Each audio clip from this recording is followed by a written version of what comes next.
This week, I participated in a conversation at the Chautauqua Institution, where we discussed how the National Constitution Center is honoring America's 250th anniversary. Hello, friends. I'm Jeffrey Rosen, President and CEO of the National Constitution Center, and welcome to We the People, a weekly show of constitutional debate. The National Constitution Center is a nonpartisan nonprofit chartered by Congress to increase awareness and understanding of the Constitution among the American people. In this episode, we're sharing audio from the conversation I had at Chautauqua with Deborah Sunya Moore. She's the Chief Program Officer for the Chautauqua Institution, and Sabrina Lynn Motley, who's the Director of the Smithsonian Folklife Festival at the Center for Folklife and Cultural Heritage. Together, we explored how Chautauqua, the Smithsonian Folklife Festival, and the NCC are commemorating A250. Enjoy the show. Good morning. It is wonderful to see you all gathering. My name is Deborah Sunya Moore. I serve as Chief Program Officer at Chautauqua, and it is a delight to welcome you to the amphitheater as we present our penultimate Chautauqua Lecture Series program of 2025, exploring the Week 9 theme, Past Informs Present, How to Harness History. We are honored this morning to be joined by Sabrina Lynn Motley and Jeffrey Rosen. The pair both lead institutions that Chautauqua will collaborate with during our 2026 Summer Assembly in two separate and distinct weeks, marking America's semi-quincentennial. With the National Constitution Center, we will present a week, also in partnership with the Colonial Williamsburg Foundation, titled America at 250. And with the Smithsonian Folklife Festival, we will present a week titled The Importance of Gathering. You can view the dates and descriptions of these weeks at 2026.chq.org. Sabrina Lynn Motley is the director of the Smithsonian Folklife Festival at the Center for Folklife and Cultural Heritage. Before joining the center in 2013, she was the senior director of programs and exhibitions at Asia Society Texas Center in Houston. Jeffrey Rosen is president and chief executive officer of the National Constitution Center. He is also a professor of law at George Washington University Law School and a contributing editor of The Atlantic. Earlier this summer, Mr. Rosen joined us for the 2025 Chautauqua Forum on Democracy, where he was announced and recognized as the newly appointed 2025-2026 Chautauqua Perry Fellow in Democracy. It is our, thank you.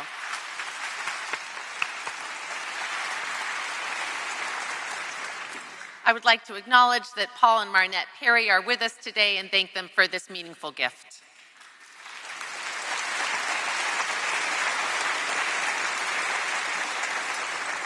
It is our honor to host Ms. Motley and Mr. Rosen and his wife Lauren on this return visit to Chautauqua for All, made possible by the Robert Jacobs Memorial Lectureship Fund.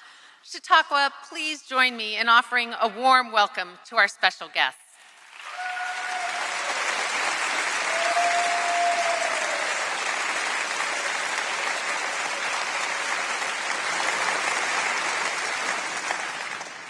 Sabrina and Jeff, good morning. Good morning. It is great to have both of you here, and in this week on Past Informs Present, it's very exciting for us at Chautauqua to think about our conversation today and also looking toward the weeks we will have with both of your organizations in 2026. And both of these organizations have a lot going on as we prepare for America's big anniversary coming up. I would love for you to each take a few minutes to talk about how your organizations are preparing for the semi-quincentennial. And Sabrina, could we start with you? Sure. First of all, good morning, everyone.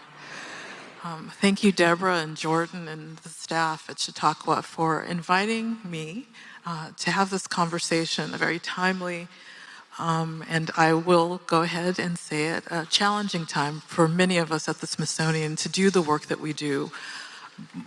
Thank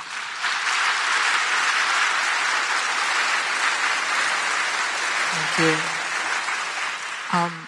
We also understand now, and I think in a clearer light, why the work of the Smithsonian is so important to the fabric of this country and to its future and to how we think about this moment together.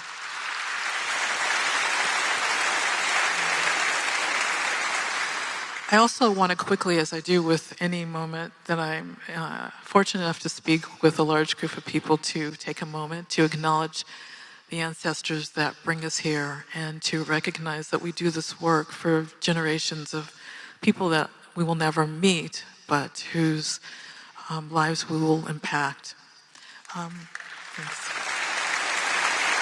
So to your question about how the Smithsonian is marking the 250th, Secretary Bunch has encouraged us to think about the work across the institutions. It's 21 museums, the National Zoo, many research centers and education centers, along in three sort of buckets. And I'm going to read them so I make sure I get his words right.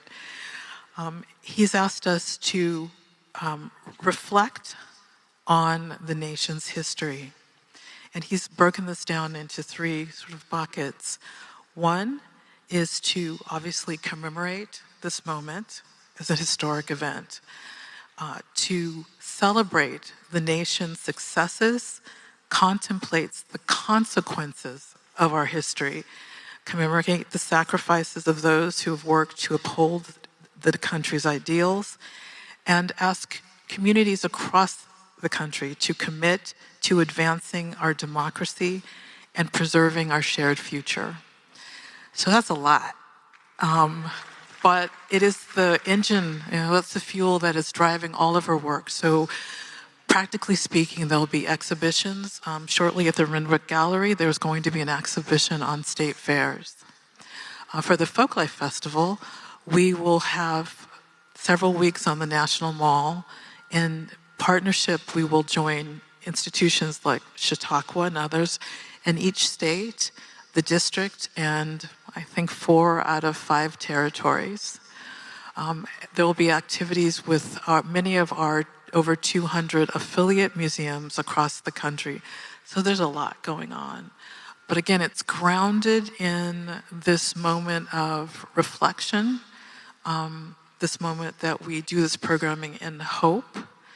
And again, I think, we talked a little bit earlier, under Secretary Bunch's guidance, he is a historian, and he has reminded us of the importance of unpacking history with a critical eye in all of the work that we do. So that will be the Smithsonian next year, and I do invite you to join us whenever and wherever you can to be part of this moment in our shared history. Thank you, Sabrina. I'm looking forward to getting to more details about that critical unpacking. But Jeff, if we could turn to you and ask you to give us that larger context of how the National Constitution Center is preparing for the anniversary. Thank you so much. Well, first of all, it's so wonderful to be here, and hello, Chautauqua! I'm so excited and honored to be the new Perry Democracy Fellow for 2026, and thanks again to Marnette and Paul for making this possible. And I'm so looking forward to the series of conversations about the American idea that the National Constitution Center and Chautauqua will convene over the next 12 months or so, culminating both in July 4th, 2026 on Independence Mall, gazing on Independence Hall right in front of the Constitution Center, and then our incredible week here the first week in August with Ken Burns to bring those conversations together.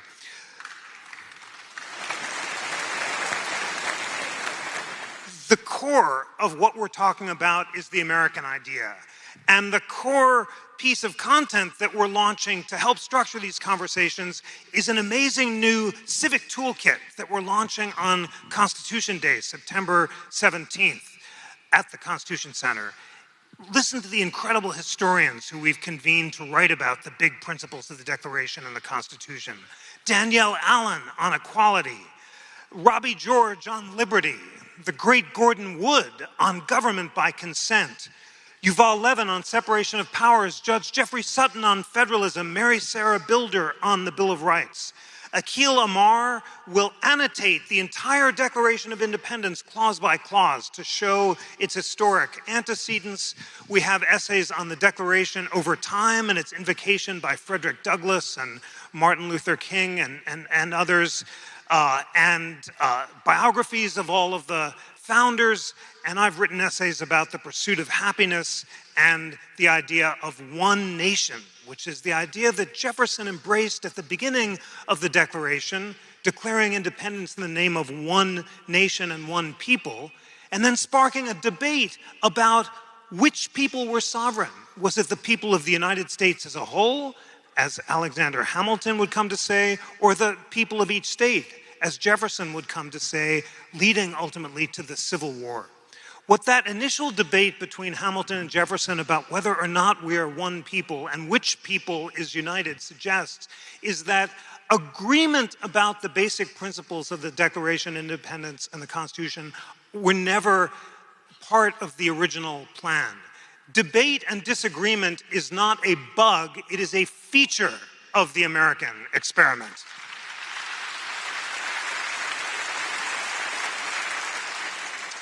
And that's the core lesson that I learned and am eager to share in a new book that I have coming out in October called The Pursuit of Liberty: How Hamilton versus Jefferson Ignited the Lasting Battle Over Power in America. It shows how that initial debate between Hamilton and Jefferson over questions like national power versus states' rights, or the power of the executive versus the power of the courts, and liberal versus strict construction of the Constitution, has come to define all of American history. And the book ends with this striking fact, which is that after Hamilton dies in the duel, sacrificing his life because he prefers Jefferson to Aaron Burr, who he considers a traitor, Jefferson puts a bust of Hamilton across from his own in the central entrance hall of Monticello. And you can see it there today when you go there. It's sitting there lurking right, there's a bust of Ariadne in between, but the classical figure from mythology. But Jefferson wanted Hamilton right next to his own bust, and when he passed the bust in old age, he would smile wanly and say, "Opposed in life as in death." And that incredibly moving line suggests that Jefferson views Hamilton not as a hated adversary to be overcome, but a respected enemy to be engaged with. And that's what we've got to do leading up to America's 250. So with that principle in mind, we'll take these two great books, and the Civic Toolkit's going to be published as a paperback by Simon & Schuster in January, and take it across America to spark conversations about the American idea. We have an incredible partnership with rural bookstores, and my colleagues and I are going to be traveling out to places like Salt Lake City to discuss Native American rights and religious liberty. And New Orleans, I'm going to discuss Reconstruction and its undermining with Jamel Bouie from the New York Times. And it's going to be so meaningful to convene conversations in rural bookstores, in churches, in synagogues, and in community centers across America to bring together groups of citizens to discuss the American idea. Here's a challenge and a call to Chautauquans. If you can get a good group together in your community, then talk to Deborah and me and invite the NCC in Chautauqua to host one of these conversations leading up to 2026. They're going to be so exciting and so meaningful, and it'll all culminate next August when Ken Burns and I will be here for 2 amazing days of conversations that I just can't wait for. That's the basic vision. It'll include at the Constitution Center a new exhibit on founding principles and a rare new copy of the Constitution lent by Ken Griffin, who's making the whole thing possible. So you can both come to Philadelphia, gaze at the room where it happened in Independence Hall, see original copies of the Constitution and the Bill of Rights and all the incredible things at the Constitution Center, and then take that reading and learning and light across to your communities and then convene again here in August. Sound like a plan? It's going to be great. Love a plan. So, Jeff, staying with you a minute, you note debate not as a bug, but as a feature. Can you talk a little bit, not only as the National Constitution Center, but for cultural organizations, talk to us about the role that they can or should play in fostering civic dialogue? History is about storytelling. That is what the great Ken Burns teaches, and I've learned from him, as all of us have, the riveting power of storytelling and its complexity. There are no simple answers in history, but by honestly following the story and letting the narrative unfold, you both rivet and engage and also can spread truth. At the Constitution Center, as we engage in this storytelling, we insist on a couple principles. We do not engage in political debate, but only feature constitutional debate. That comes from our charter to be nonpartisan. Our board chairs are Justices Gorsuch and Breyer, who have gathered together because they're so committed to this project. And by showing that throughout American history, Americans, starting with Hamilton and Jefferson, have disagreed about the fundamental principles of the Constitution while being committed to the debate, we feel like we can talk about any topic. There's nothing too controversial, whether the Dred Scott decision or the initial status of slavery, or whether or not it's a pro-slavery Constitution, a question about which Frederick Douglass and William Lloyd Garrison disagreed, all the way up to the most controversial current questions involving executive power and the Supreme Court.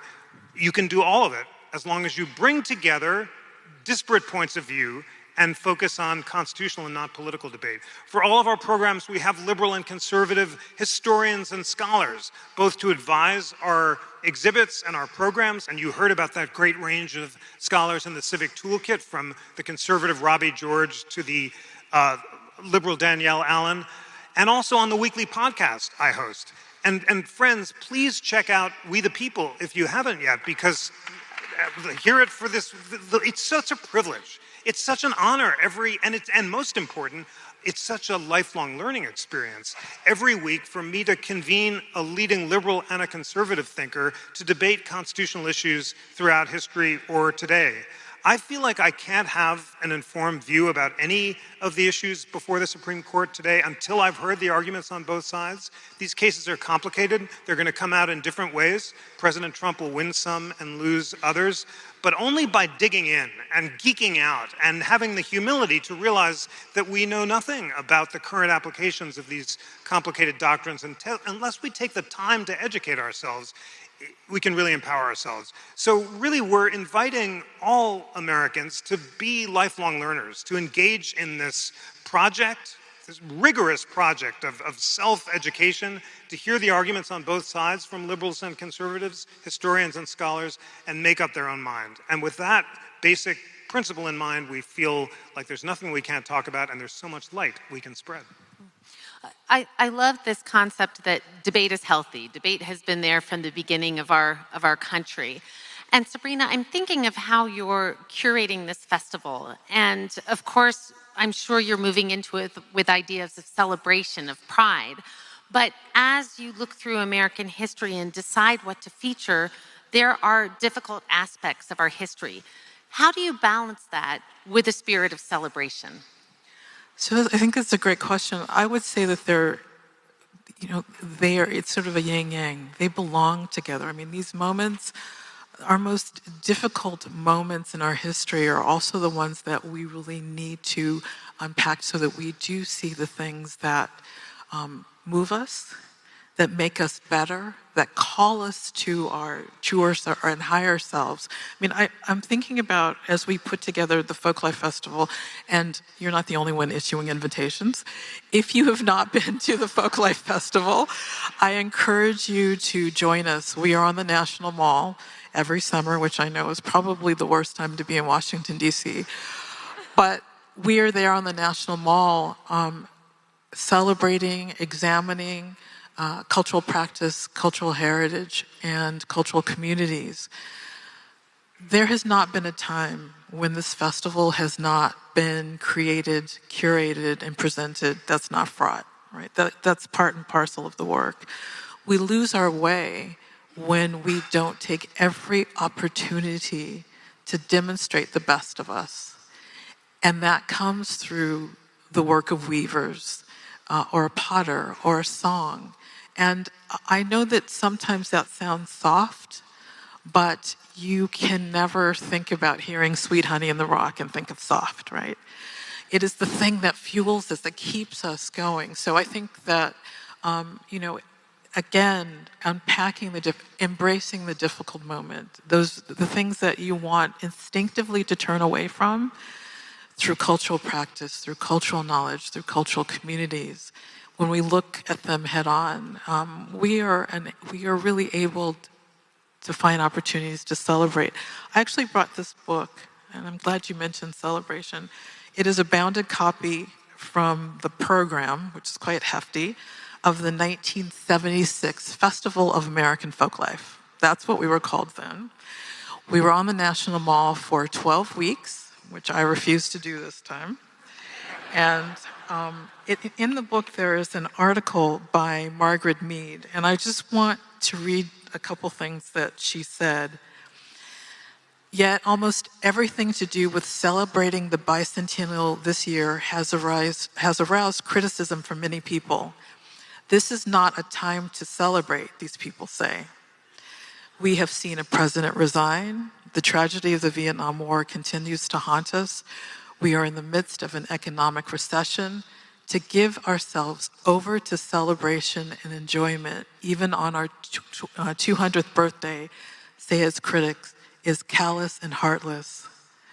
She goes on to say, but life does not stop for difficult times. The celebration of our 100th anniversary as a nation also took place in times of trouble. And it's a good reminder that we come to this moment again carrying weight, but also paving the way for opportunity through the work that we do. So I hope that answers your question, but I think it's certainly the thing that gets me out of bed every day and makes me remember why this work is important, again, not only now, but for the future. Thank you for reading that. Jeff, I'm thinking of what Sabrina just read about life does not stop for difficult times. How do you balance the looking back, the artifacts, the history, the research with everyday living, with everyday life? And how do you make those connections as a leader? Last year I came here and talked about how reading the ancient works of moral philosophy that the founders read changed my life. I told you that it changed the way I think about how to be a good person and a good citizen, helping me understand that for the founders, the pursuit of happiness wasn't feeling good, but being good. Not the pursuit of immediate pleasure, but the pursuit of long-term virtue. And by virtue, they meant, as we discussed, self-improvement through lifelong learning, which was the motto of Chautauqua. That's what you were founded on in 1874, this inspiring mission to use every moment of the day to learn and to grow and to become a better person and to connect to the divine. And that was the classical understanding of the pursuit of happiness, and that's the Chautauqua mission. So since then, the takeaway from this whole project has been to change my morning reading habits. And I think I shared this with you last year, and I want to once again offer it to you as an A250 challenge, because it's just so rewarding. My new rule, I'm not reading moral philosophy in the morning, but my rule is that when I wake up, I have to read before I'm allowed to browse or surf. I have to read a book. It's completely transformative. I'd fallen out of the habit of reading with all my fancy education and my opportunity as I was browsing and blogging and had lost the habit of reading books.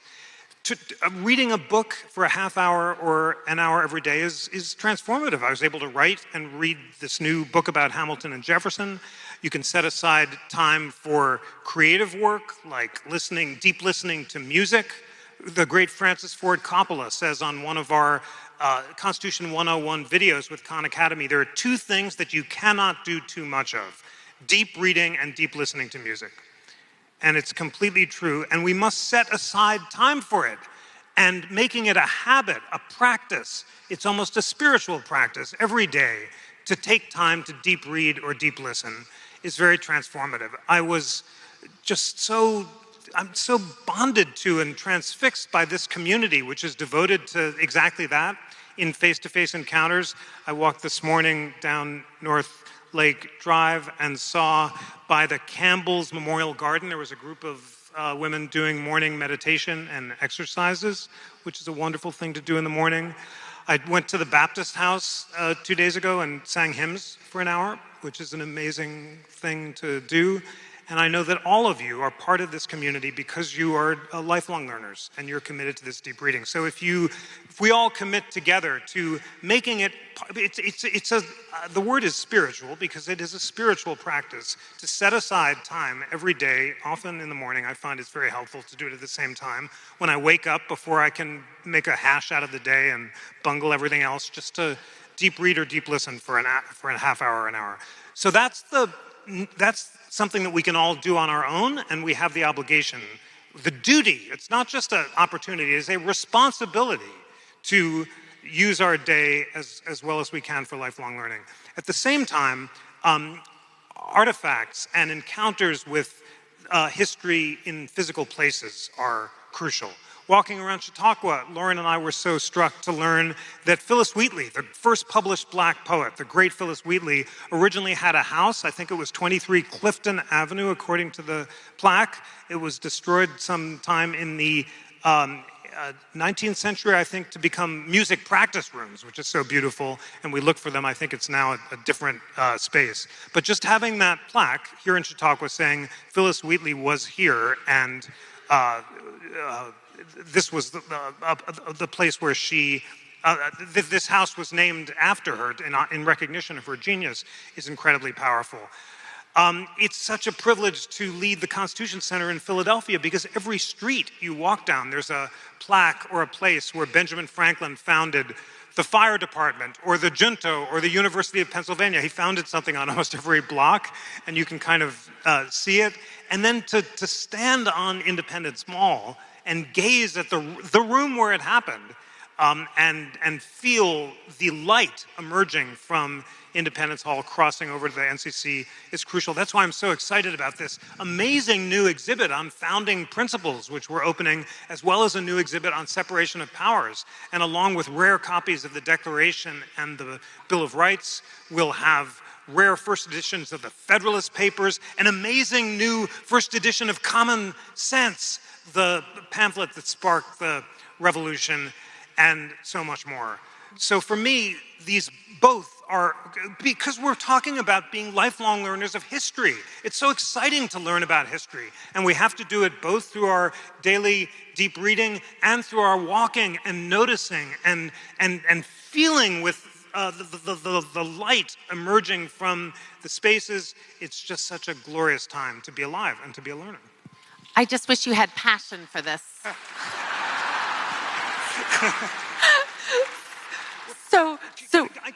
I'm sorry, this is the time to share one other reason why it's such a glorious time to be alive. We live in challenging times, and these are serious times, and we don't know what the future will bring. But aren't we fortunate to live at a time when all of the books and music of the world are online and free? It's just extraordinary. It blows my mind. All of these primary texts And all of these glorious performances, the greatest performances from all of history, are just waiting there for us. All we need is the self-discipline to read them and listen to them. So Sabrina, Jeff talks about primary texts, these sources, and the Smithsonian Folklife offers so many types of sources. I would love to hear your perspectives on we can begin the day, we can encourage people to read a book.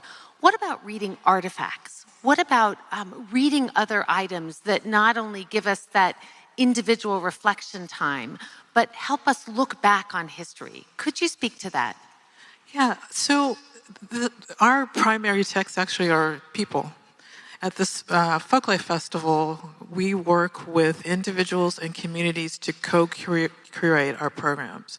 So we must understand from them what stories are important. Those aren't always the stories that we want to tell for a whole bunch of reasons, or the stories that we may think are the most interesting, but they come with those stories. They bring their own histories, their own concerns, their own hopes and aspirations, and they become magical. And it is in those moments of sharing where, again, the Smithsonian lives out its mission.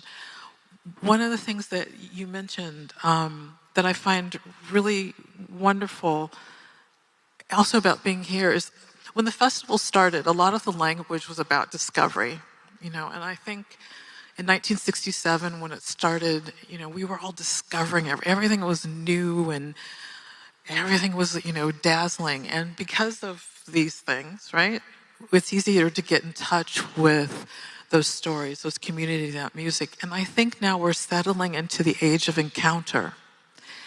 And with that encounter, as you've said so beautifully, comes a responsibility to be present, to do the deep thinking, to do the listening, to be present, to be in community with one another. And I think that's what those are our primary sources, our people, our stories that we gain from them allow us to do that deep work that comes with encounter, to carry the responsibility of being with one another in that deep exchange. So I hope I answered your question, but I think, again, those primary sources anchor us, but they also lift us and allow us to go deeper, both into our own worlds and our own communities and into others. I'd love to stay on this idea of your primary sources being people and these stories being unfolded and these stories impacting us now. When you unfold these stories, there are many stories that, going back to this theme of some are celebratory and some are painful. And when you find painful stories, these days it feels as if they're almost inherently political. How do you unpack painful stories, share them, and at the same time stay neutral enough that you can invite everyone into the story? So you said the N word, which I dread, the neutral word. I don't know, I look at the Smithsonian as a whole. It's a word that I struggle with because I'm not sure, honestly, if our role is to be neutral or to be expansive. And we get, perhaps, to something more meaningful when we are expansive. Now, again, the hard part about being expansive is it requires nuance. We have to tell this story and that story and the other story and the story we weren't thinking about and the story we don't want to think about. All of that has to happen at the same time, and those histories bump up against each other. They make people uncomfortable, as we know.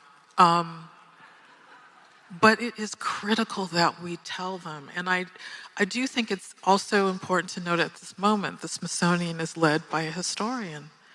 Secretary Bunch continues to tell us to do the work, and I'm paraphrasing his word, but if we become unmoored from our mission, then we're stuck, right? That's the end of the institution. So I think to your question about neutrality, I don't have an answer. I can just tell you that I look at my colleagues across the institution who are doing the hard work to tell really hard stories day in and day out. And I marvel at them, but I also think it is needed, it is so needed now. And the other thing I'll say is that the festival in particular is an invitation to gather, much like Chautauqua. And this act of gathering when we need it most, and it's so hard to do, is something, again, that gets us to, I won't say the neutrality, but those nuances that allows us to come together and unpack those nuances that may make us uncomfortable, but the institution is charged with doing it or providing a platform for that to happen in a way that is respectful. That's our work. That's really our work. Jeff, can you comment on this idea of looking expansively? Are you ever looking for gaps, for stories that have been missed? How do you address being expansive in what we are sharing with people? The more history you learn, the more you know how little you learn. It is so urgently important to keep digging in deep to the primary sources and learning the stories that you haven't yet heard before.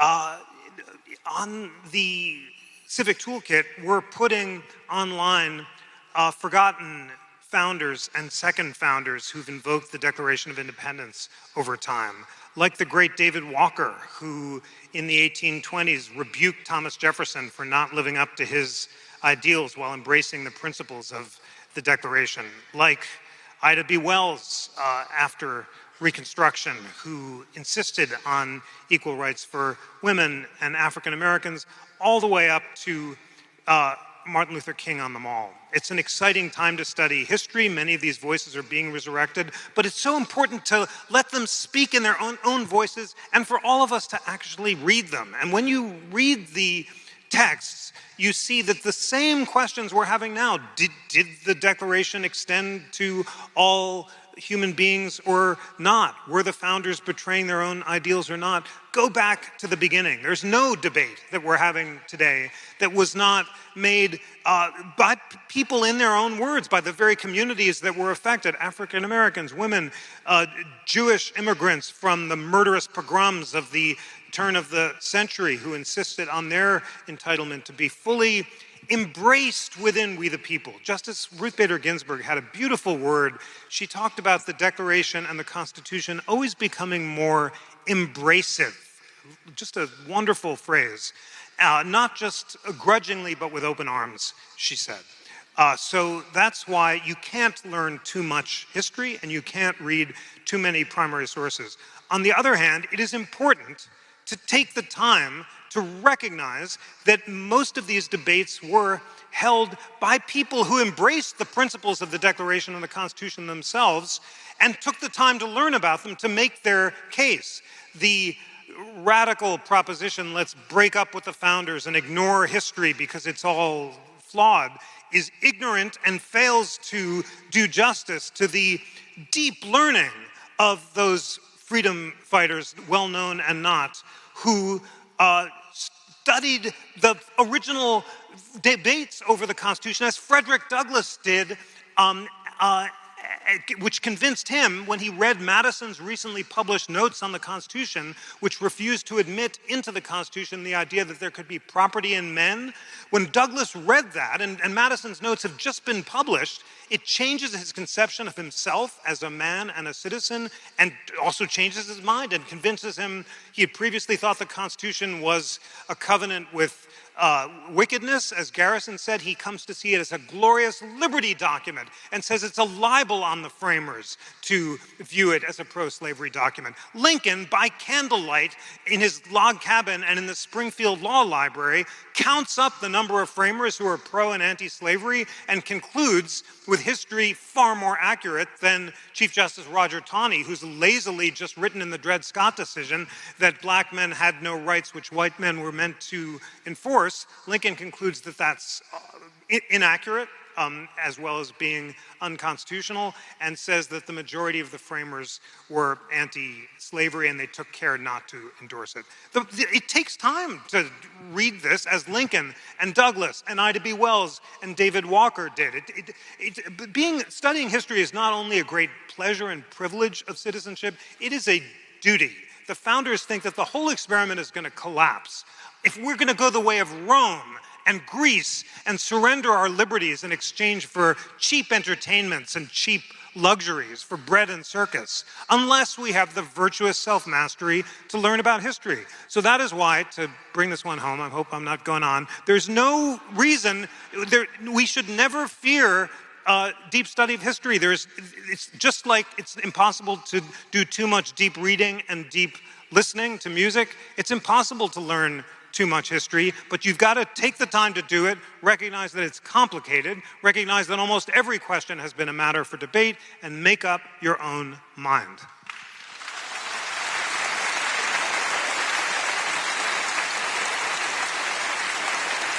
Both organizations have this deep commitment to history, into revealing history continually. Sabrina, let's move to Smithsonian Folklife. Can you tell us about its core purpose today, and how has that evolved over time, or has it? It has. So the festival started, as I said, in 1967 against all of the things that Margaret Mead said in the quote that I read, against the backdrop of the Vietnam War. There was civil unrest, economic issues, and at that time, the founders of the festival, Ralph Rensler, Jim Morris, and others, asked the question of who gets to shape the American promise? Who is it for? And why does it matter? And how does culture play a role in our understanding of what it means to be an American? We carry that still, not only at the center, but I think really across the institution in so many ways. That mission, those questions, those animating questions have shifted a bit. We have, I would say, a much more global approach into how we do our work. We are making links between source countries and diaspora communities. We are asking what is going to become of us. And again, how does cultural production both inform what that will be and reflect our values, the things that bring us together. So the mission of the center, which produces the festival, really is to think about issues of belonging, issues of connection, the importance, I'll continue to say this, the importance of gathering, of face-to-face interaction. And there's a struggle right now that we're having within the center about how we use technology, its role, how we want to engage social media. And again, it is to serve this notion, this ideal that drives us in terms of sort of, again, this opportunity to come together and what that's like and how we can make that meaningful and feed that back into the institution. And can I ask Jeffrey a question? Do you mind? I'm really, I think I mentioned to you the title of your book that includes, I'm going to make sure that I get it, the subtitles, How Classic Writers on Virtue Inspired the Lives of the Founders and Defined America. Can I ask you to talk about that process of defining America? Because again, that's where we are. That's what the institution was really meant to do. Congress said Smithsonian is to become part of the process of developing an American national identity. How do we do that in a way that's healthy, in a way that feeds us, the deep parts of us? The American idea is always defined by debate. It's a conversation. And there's a commitment to the first principles, namely the principles of the Declaration and the Constitution, and then a debate about how to apply them. If I can share the opening scene of the new Hamilton Jefferson book, which sort of brought this home to me, here it is. It's the dinner party that defined America, not the one that's in the room where it happened, where they moved the capital to DC in exchange for assuming the national debt. This is a year later. It's in Jefferson's house in Philadelphia. And at some point in the evening, Hamilton looks in the wall and says, "Who are those three guys on the wall?" And Jefferson says, "These are my three visions of the greatest men in history: John Locke, Francis Bacon, and Isaac Newton."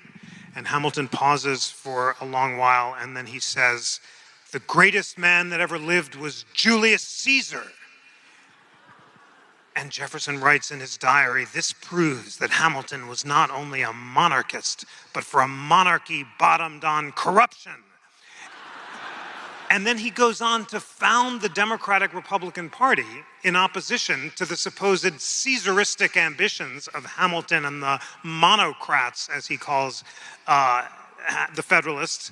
And for the next 200 years, the Democrats insist that the Federalists and their successor parties are secret aristocrats who want to resurrect Caesarism in America. Now, the great thing about this anecdote is that Hamilton was almost certainly joking, because he spent a lot of time in the Federalist Papers and elsewhere also warning of the dangers of Caesarism. And he says, imagine that Shays' Rebellion, the uprising of farmers in Western Massachusetts, had been led by a Caesar or a Catiline. We would have then succumbed to the mob. In other words, Hamilton fears a demagogue who will court the mob from below and install himself as an unelected Caesar, and Jefferson fears a Caesar who will install himself from above. When he gets a copy of the Constitution from Madison, he says he has two objections: there's no Bill of Rights, and the president can run for re-election. And Jefferson fears that at a distant point in the future, the president might lose an election by a few votes, cry foul, refuse to leave office, and install himself as a dictator.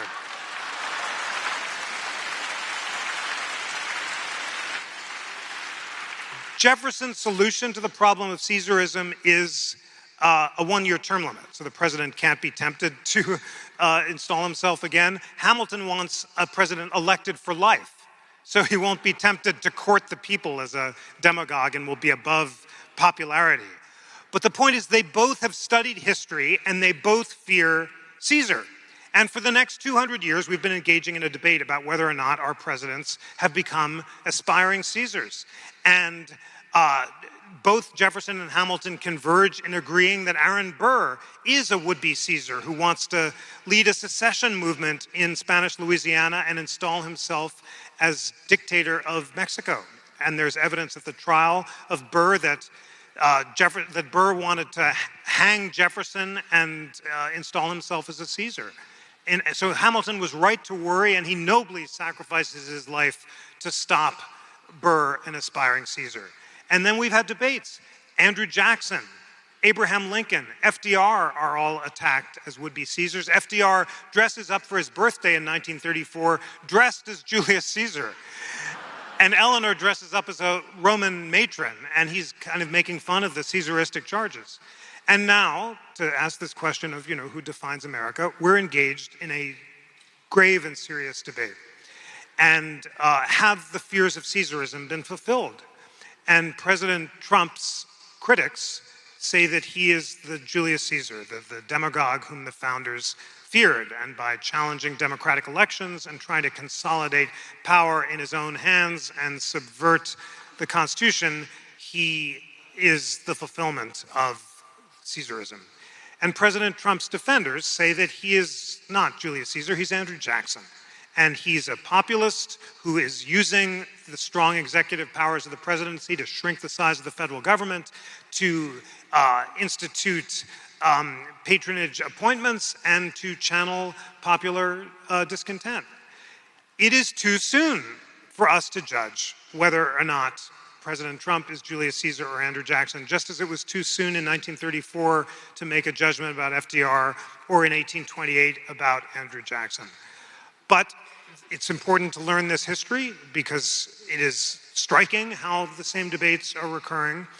And it's crucial also to realize that it's the debate itself that defines America. We cannot say what the future will hold. That's in the hands of fortune and fate and providence. But we can do our part, which is to learn about history and participate in the debate. And by participating in the debate, we can define America.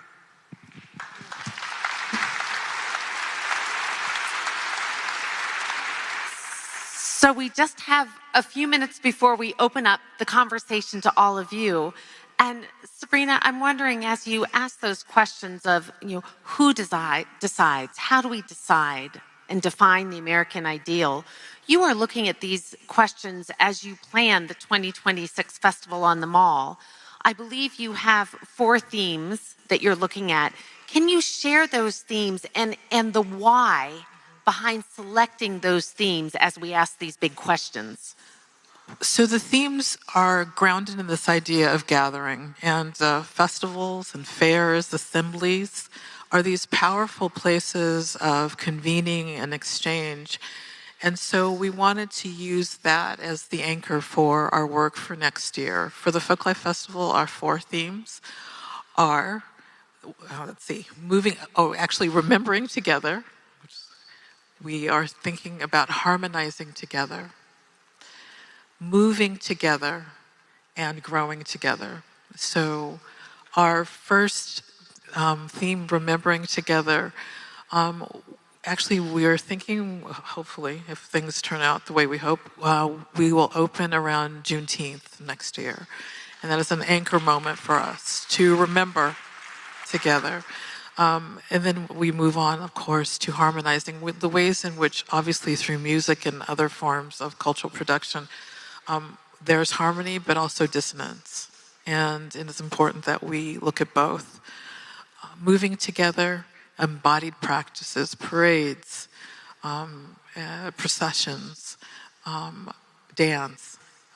Those will be the focus of those weeks. And the last week, growing together, very much around the natural environment, but also leaving the festival with how are we going to grow in the future? Again, these are questions that we have to ask and answer together. So we're hoping that this work not only brings us together during those 4 weeks, but helps us to reimagine the Folklife Festival, the type of work that the Smithsonian does in regards to its public programming. And we're really thrilled that we'll be able to do this in partnership and in dialogue with all of you at Chautauqua. So, Deborah, thank you again for including us in your work and being open to our invitation. I should also say that all of this work is generously funded by the Lilly Endowment, who gave us a significant grant, who believed in the possibilities and the promise of festival making, which is really extraordinary. I mean, I'm just so thrilled that they understood what it means to come together at this moment. Thank you, Sabrina. You can probably tell that at Chautauqua, we love this focus on the art of gathering. We are gatherers. And as we gather next year, we're excited that Priya Parker, her book on the art of gathering, will start your week with us. And when I think about that gathering, Jeff, and the work of the National Constitution Center in looking at conversations across the centuries, right? So if the National Constitution, if our Constitution is about looking across the centuries, let's take us out to 2126. How will the whole idea of Americans interpreting founding ideals, how will that change in our future? Futurology is not my department. I am a historian. I can look back and learn from the past. As I said, the future is in the hands of fortune, fate, and providence. But of course, the past is prologue, and we can learn from the past. I want to share the exciting work we're doing with Ken Burns that will culminate here next August. Ken Burns and I are about to launch a 12-week podcast on Pursuit, the Founder's Guide to Happiness. And that we interview great historians on the founders and their efforts to achieve virtuous self-mastery. Stacy Schiff on Benjamin Franklin, Ed Larson on George Washington, it's David Wallstreicher on the great Phyllis Wheatley. And I had the most marvelous 3 hours I've ever experienced interviewing Ken about his morning practice, reading from Tolstoy's Book of Virtues. Every morning, Ken is in an email group, and the group leader sends out a passage that Tolstoy assembled from classical moral philosophy or from the Bible or Eastern or Western wisdom. And within moments of receiving the morning passage, Ken responds with pearls of wisdom. His aphorisms could be anthologized in Tolstoy. His own efforts to lead a spiritually virtuous and meaningful life. So I talked to him about this practice. We focus on a different virtue for each episode, along with the founders' efforts to achieve that. We've also included on this podcast an unusual project I've just completed. I've written 2 song cycles for the pursuit of happiness. They're going to debut in September at the American Philosophical Society. Check out the live stream with a great baritone and pianist from Dickinson College. And they're my efforts to express joy through music. And those are going to be part of the podcast. So that'll launch in September. And then Ken Burns and Melody Barnes and Yuval Levin and I are going to do a PBS special to accompany the launch of Ken's amazing series on the American Revolution, which is launching in November. And we're going to convene at the Constitution Center to talk about the big ideas that we've been talking about today. In particular, the balance throughout American history between national power and states' rights, between the executive and Congress and the power of the courts, and that will broadcast in November. And then we'll continue to travel around the country. Ken Burns and I are going to have some occurrences, and then we'll just be here for the first 2 days of our week in August. Can you imagine it's going to be great for me anyway. I don't know how you're going to experience it, but just to sit with Ken and tune in and deep listen, and each of his words is just pearls of wisdom because he combines masterful storytelling with this spiritual integrity and effort to engage in lifelong learning. And it was Ken Burns who told me that the classical understanding of the pursuit of happiness was being a lifelong learner. And he also told me that the Greek word for enthusiasm, enthusiasmos, means divine possession. Just as the oracle at Delphi, Pythia, was divinely possessed by the spirit of Apollo, when you have enthusiasm, you have the light within. And that is accessible to all of us if we tune in and engage in lifelong learning. I have a song, Enthusiasmos, in order of Ken, and we'll talk about all that. It's just going to be great. So I don't know what's going to happen in 21, 26, but we're going to have a lot of fun here next summer. Sabrina Lynn Motley and Jeffrey Rosen, thank you for sharing your thoughts with Chautauqua. Thank you so much. Thank you, Chautauqua.